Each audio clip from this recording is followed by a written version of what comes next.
Hello 11th class, welcome back on साया commerce classes. सो 11th class मैं आपके सामने फिर हाजिर हूँ बिजनेस स्टडी की एक और नई वीडियो के साथ। बिजनेस स्टडी में हम डिस्कस कर रहे थे chapter number 2 form of business organisation. And last class के अंदर हमने डिस्कस किया था जॉइंट स्टॉक कंपनी, मीनिंग क्या होता है, फीचर्स क्या क्या होती है, मेरिट एंड डीमेरिट को। सो उसके टाइप्स भी हमने समझ लिए थे। होप आपने वो वीडियो देख ली होगी। किसी भी टॉपिक के अंदर या किसी भी कंसेप्ट के अंदर आपका कोई भी डाउट आता है तो प्लीज़ मुझे साथ के साथ बता दीजिए, क्योंकि आज हम डिस्कस करने जा रहे हैं फॉर्मेशन ऑफ अ कंपनी। किसी भी कंपनी को फॉर्मेट करना, बनाना। सो स्टार्ट करते हैं with the meaning of formation of a company. So सबसे पहले अगर मैं बात करूँ formation of a company means किसी भी एक नई कंपनी को एग्जिस्टेंस में लेके आना, कोई भी एक नई कंपनी बनाना या कोई भी एक नया बिजनेस स्टार्ट करना, वो होता है फॉर्मेशन ऑफ अ कंपनी। इसके अंदर कुछ स्टेप इन्वॉल्व होते हैं। फर्स्ट स्टेप होता है प्रमोशन, सेकंड होता है incorporation, third one is capital subscription and fourth one is commencement of business.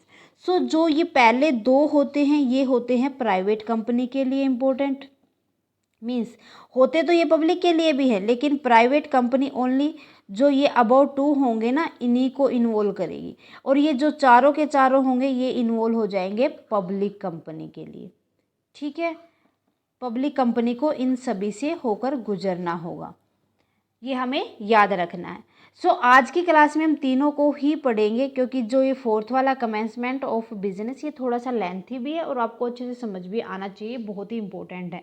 इसके ऊपर कई बार केस स्टडी आ जाती है तो इसीलिए वो हमें बिल्कुल ही प्रॉपर तरीके से ध्यान से समझना है। सो देखो फिर, सो अब हम बात कर लेते हैं प्रमोशन की, जो हमारा फर्स्ट स्टेप था। प्रमोशन मीन्स किसी भी बिजनेस की अपॉर्चुनिटी को कंसीव करना। ठीक है, और जो हमने अपॉर्चुनिटी ली है उसको हम एक इनिशिएटिव फॉर्म देना किसी भी कंपनी का। मीन्स हमने देखा कि कोई भी हमारे दिमाग में आइडिया आ जाता है कि हमें ये नया प्रोडक्ट तैयार करना है, तो उसके लिए हम क्या करते हैं, कंपनी स्टार्ट कर लेते हैं। जैसे मेरे दिमाग में आइडिया आ गया कि मेरे को ना पेन बनाने हैं, जेल पेन बनाने हैं, तो मैंने उसके लिए क्या किया, एक कंपनी स्टार्ट कर दी जेल पेन के लिए। साया जेल पेन्स नाम से कर दी मैंने एक कंपनी। ठीक है, तो ये क्या हुआ, एक अपॉर्चुनिटी मिली मुझे बिजनेस करने की opportunity. Okay, so promotion means conceiving a business opportunity and taking an initiative to the form a company. अब इस प्रमोशन के अंदर भी कुछ ना कुछ स्टेप इन्वॉल्व होंगे। फर्स्ट स्टेप देखो, identification of business opportunity. First time पर जो प्रमोटर होता है वो फर्स्ट टाइम पर फॉरमोस्ट फंक्शंस मीन्स उसके दिमाग में आइडिया आता है। क्या आइडिया आता है कि उसे एक नया बिजनेस स्टार्ट करना है, किसके रिगार्डिंग। वो बिजनेस का नाम भी सोच लेता उसी टाइम पर जब उसके दिमाग में आइडिया आता है कि हाँ मुझे ऐसे प्रोडक्ट्स तैयार करने हैं। ठीक है, so first one is the first and foremost function of a promoter is to identify a idea business. For example क्या हो जाएगा, production of a new product और सर्विस, कि हमें किसी भी नए प्रोडक्ट को बनाना है या किसी भी नई सर्विसेज को बनाना है। देन उसके बाद आता है फैसिबिलिटी स्टडी। भाई मेरे दिमाग में आइडिया आ गया कि मुझे जेल पेन तैयार करने हैं, तो जेल पेन तैयार करने से रिलेटेड जितनी भी उससे रिलेटेड टेक्निक्स होंगी, जितना भी फाइनेंशियल होगा, जितने भी इकोनॉमी फैसिलिटीज़ होंगी, उसकी हम स्टडी करना स्टार्ट कर देते हैं, उसके बारे में पढ़ना स्टार्ट कर देते हैं। ठीक है, after identify a business opportunity the promoter undertake detail study of technical, financial, economical feasibility of business. Next है नेम अप्रूवल। भाई हमने अभी मैंने बताया था कि मैंने जेल पेन स्टार्ट करने, तो मैंने अपना कंपनी का नाम अप्रूव करना है। नाम अप्रूव करना मीन्स एक नाम भी तो रखना होगा ना किसी भी कंपनी का, ये ऐसे ही थोड़ी ना कोई कंपनी स्टार्ट हो जाती है। तो मैंने उसके लिए नाम सोच लिया साया gel pens company. That mean अब मैं क्या करूँगी, उस नाम के लिए एक एप्लीकेशन भेज दूंगी किसके पास, रजिस्ट्रार ऑफ कंपनी के पास, फॉर इट्स अप्रूवल, ताकि वो उसका अप्रूवल दे सके। देन उसके बाद आता है fixing up signatory to the memorandum of association. भाई मुझे जितने भी मेरी कंपनी के अंदर जितने भी डॉक्यूमेंट मीन जितने भी लीगली काम होंगे उसको अप्रूव करने के लिए, उनके ऊपर सिग्नेचर करने के लिए एक डायरेक्टर भी लिखना होगा। तो अब हम क्या करेंगे, डायरेक्टर के लिए भी हमें कोई भी एक नाम सोच लेंगे, डिसाइड कर लेंगे कि इस पर्सन को हमें डायरेक्टर बनाना है, और उसका नाम हम रजिस्ट्रार के पास भेज देते हैं। Promoter have to decide about the director who will be signing the memorandum of association, जो memorandum of association के ऊपर साइन करेगा। ठीक है। देन उसके बाद आता है appointment of professional. Appointment of professional का मतलब क्या होगा कि हमें जितने भी बिजनेस के अंदर खर्चे किए हैं, जितनी इनकम हुई है, उनको पूरे साल में ऑडिट करवाना होता है। तो हमें उसके लिए ऑडिटर की ज़रूरत होगी। और जब हमें कंपनी के लिए कोई भी पैसे फाइनेंशियल नीड होगी बीच में, तो उसके लिए मर्चेंट बैंकर्स की भी हमें नीड होगी। तो ऐसे जो जितने भी हमारे पास प्रोफेशनल पर्सन होते हैं, उनको भी तो हायर करना होता है, अपॉइंट लेना होता है उनका भी। ठीक है। Promoters appoints merchant banker and auditors. उसके बाद आता है प्रिपरेशन ऑफ नेसेसरी डॉक्यूमेंट। भाई हमने देखो कुछ ना कुछ डॉक्यूमेंट के अकॉर्डिंग ही तो बिजनेस स्टार्ट होगा कि मेमोरेंडम ऑफ एसोसिएशन कौन होगा, आर्टिकल्स ऑफ एसोसिएशन कौन होगा। तो उन सब के नाम सजेस्ट करके उनसे रिलेटेड जितने भी लीगल डॉक्यूमेंट होते हैं उनको तैयार करके सबमिट करवाया जाता है रजिस्ट्रार के पास, रजिस्ट्रार ऑफ कंपनी।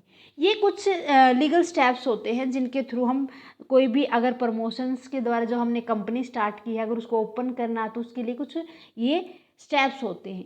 ठीक है। तो समझ आ गया आपको प्रमोशन। उसके बाद आता है इनकॉर्पोरेशन। इनकॉर्पोरेशन का मेन हमें यही समझना चाहिए कि जब कोई भी company according to the company act start की जाती है, 1956 स्टार्ट करते हैं, तो उसके लिए एक सर्टिफिकेट ऑफ इनकॉर्पोरेशन रिसीव होता है। वो क्या होता है? इनकॉर्पोरेशन होता है। Incorporation means registration of the company as a body corporate under the company act 1956। कोई भी कंपनी रेगुलेशन कब होता है उसका, कब वो रेगुलेट करती है? जब वो कंपनी एक्ट 1956 के अकॉर्डिंग तैयार की जाती है। And receiving certificate of incorporation, किसका सर्टिफिकेट लेते हैं वो? इनकॉर्पोरेशन का। अब इसके लिए भी कुछ स्टेप इन्वॉल्व होते हैं। First step in application for incorporation. यहाँ पर जो प्रमोटर होते हैं वो एक एप्लीकेशन भेजते हैं किसके पास? रजिस्ट्रार ऑफ कंपनी के पास, कि हमें ना एक कंपनी स्टार्ट करनी है और हम हर एक लीगल जितने भी उसके लिए फॉर्मेलिटीज़ होते हैं उनके लिए तैयार हैं। फिलिंग ऑफ नेसेसरी डॉक्यूमेंट, उसके बाद उन्हें कुछ नेसेसरी डॉक्यूमेंट्स को फिलअप करना होता है। वो डॉक्यूमेंट कौन कौन से होते हैं? First one is memorandum of association, कि जो मेमोरेंडम ऑफ एसोसिएशन के ऊपर जो साइन करेगा वो कौन पर्सन होगा, आर्टिकल ऑफ एसोसिएशन कौन होगा। उसके बाद हमें स्टेटमेंट ऑफ अथोराइज्ड कैपिटल कितनी होगी, उसकी स्टेटमेंट भेजनी होगी कि हमारे पास इतनी अथोराइज्ड कैपिटल है। कॉन्सेंट ऑफ प्रपोज्ड डायरेक्टर, कि डायरेक्टर कौन होगा जो मेमोरेंडम ऑफ एसोसिएशन के ऊपर साइन करेगा, उसके बिहाफ में एक हमें कॉन्सेंट भेजना होगा। Agreement with proposed managing director, की मैनेजिंग डायरेक्टर कौन होगा, उसका एग्रीमेंट कितना होगा, कितने टाइम के लिए वो डायरेक्टर रहेगा।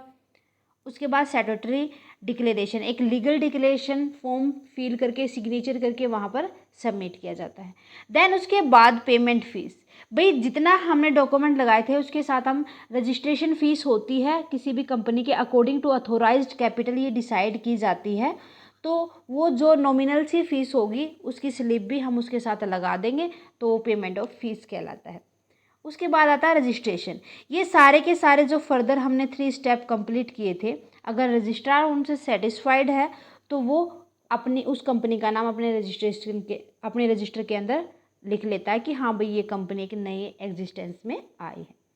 देन उसके बाद सर्टिफिकेशन ऑफ इनकॉर्पोरेशन, कि अब उन्होंने क्या किया, रजिस्टर के अंदर नाम लिख लिया रजिस्ट्रार ने कि ये नई कंपनी आई है। अब रजिस्ट्रार उसके लिए ना एक सर्टिफिकेट ऑफ इनकॉर्पोरेशन इशू कर देगा उसके नाम से, जिसको कहा जाता है birth certificate of the company. Company का वो बर्थ सर्टिफिकेट माना जाता है कि इस दिन से ये कंपनी एग्जिस्टेंस में आई थी। सो समझ आ गया इनकॉर्पोरेशन ऑफ अ कंपनी होता क्या है, मीन्स इनकॉर्पोरेशन होता क्या है। देन उसके बाद आता है कैपिटल सब्सक्रिप्शन। कैपिटल सब्सक्रिप्शन के अंदर देखो मेनली ये पब्लिक कंपनी के लिए ज़रूरी होता है, प्राइवेट कंपनी कैपिटल सब्सक्रिप्शन नहीं ले सकती, इस तरीके से किसी भी नई कंपनी को फॉर्म नहीं कर सकती। अब ये बात क्या होती है वो देखो, कैपिटल सब्सक्रिप्शन, जब कोई भी पब्लिक कंपनी अपनी कैपिटल को फर्दर शेयर्स में डिवाइड कर देती है या डिबेंचर्स में डिवाइड कर देती है, तो क्या करते हो, पब्लिक के सामने एक प्रोस्पेक्टस भेजती है कि आप चाहो तो हमारे शेयर्स को इशू कर सकते हैं, डिबेंचर्स को इशू कर सकते हैं, और उसके लिए कुछ फॉर्मेलिटीज़ भी वो करती है।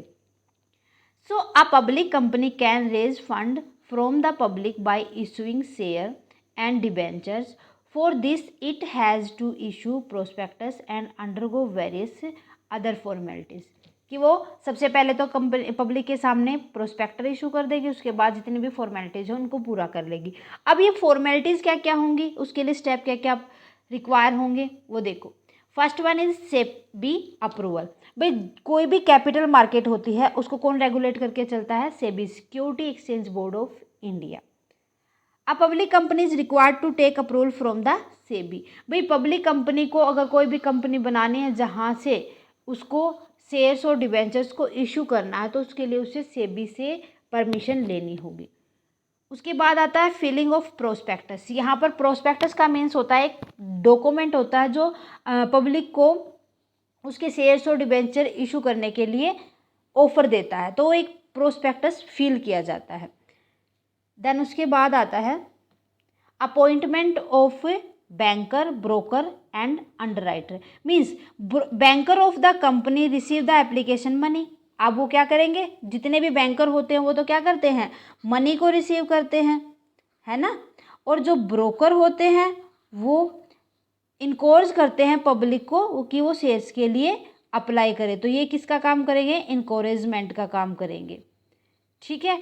उसके बाद अंडरराइटर होते हैं who undertake the by the shares, जो क्या करता है कि अभी तक पब्लिकली सब्सक्राइब नहीं हुए हैं शेयर, उससे पहले वो खरीद लेते हैं, वो क्या होते हैं, अंडरराइटर होते हैं, ठीक है।